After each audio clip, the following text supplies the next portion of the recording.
guys gotta stop saying shit like this. We do not have more evidence for Jesus than we have for Plato. That's absurd. Not only do we have works that were authored by Plato, we also have corroborating evidence from Plato's contemporaries, or people who were alive the same time Plato was, who met him and then wrote about it. Like, it's fairly conclusive that Plato existed. And when it comes to Jesus, we don't have either of those things. We have no evidence whatsoever of anything that was ever written down by Jesus. And furthermore, we do not have a single word that was written by a contemporary of Jesus who even claimed to meet him while he was alive. Nothing. The four Gospels were anonymous. Matthew, Mark, Luke, and John were not actually written by Matthew, Mark, Luke, and John. And oddly enough, even if they were, according to the story, Luke and Mark never met Jesus anyway. Closest thing we have to a contemporary eyewitness of Jesus is the Apostle Paul. And Paul himself admits he never met the man. Well, he never saw Jesus while he was alive. He said he saw Jesus in a vision after he died. So, I mean, if that works for you, fine. But scholarly evidence, that is not. Paul was indisputably a real person, and his writings go back to around AD 50,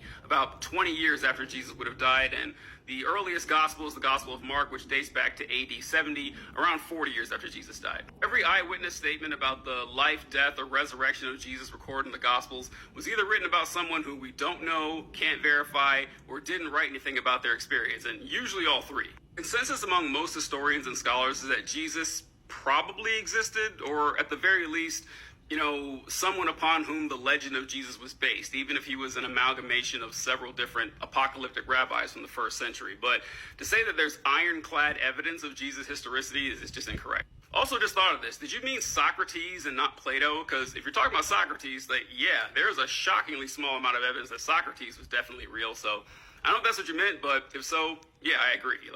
Really can't tell you much on Socrates. And that is a very tired argument that I get often found from many Christians, is that there's more proof of Jesus than there is of Plato, or I don't get Socrates but they would be better off to use Socrates.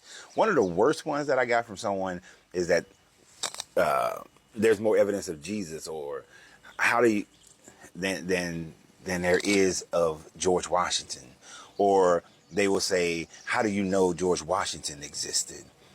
And through those same mechanisms that they would justify Jesus' existence through the literature of the Bible, through the fact that there were people like Tacitus who wrote about not Jesus, but wrote about the fact that there were people 100 years later, almost 100 years later, who believed in Jesus.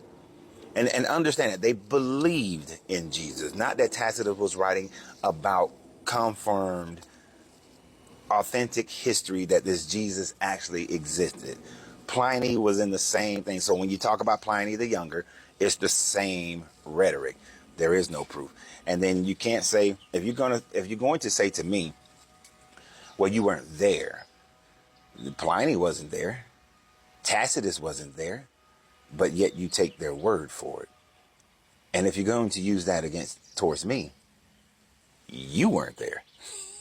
So how do you make it where your belief when you weren't there is more valid than my disbelief when I wasn't there? But the facts demonstrate that there is less evidence to prove that the biblical Jesus existed than there is that he actually existed in the biblical form. So therefore, the argument is a horrible, horrible argument.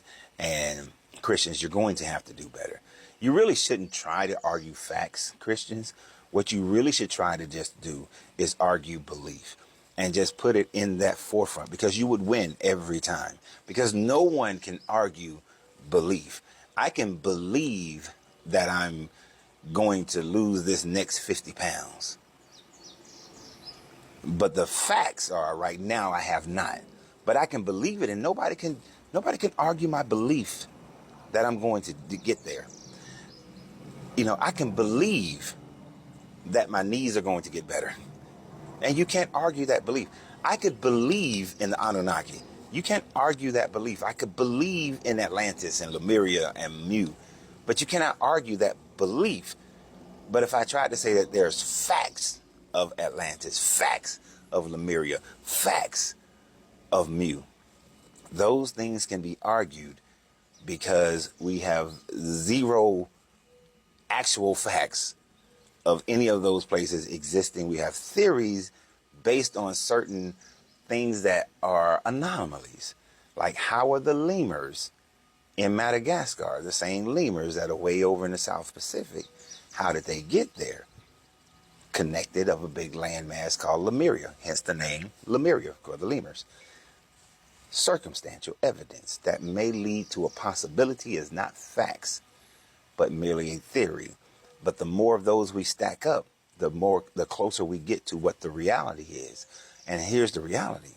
The more and more we stack up history, and the more we learn about history, the less and less your Jesus, your Moses, your Noahs, your Abrahams and Isaacs and Jacobs, and the less all these people existed. So as we continue to learn history, y'all continue to lose history. So just argue beliefs and stop trying to argue facts. But y'all have a great day. And remember always, you got to free yourself to be yourself, because your greatness is non-negotiable. Good journey, good vibration.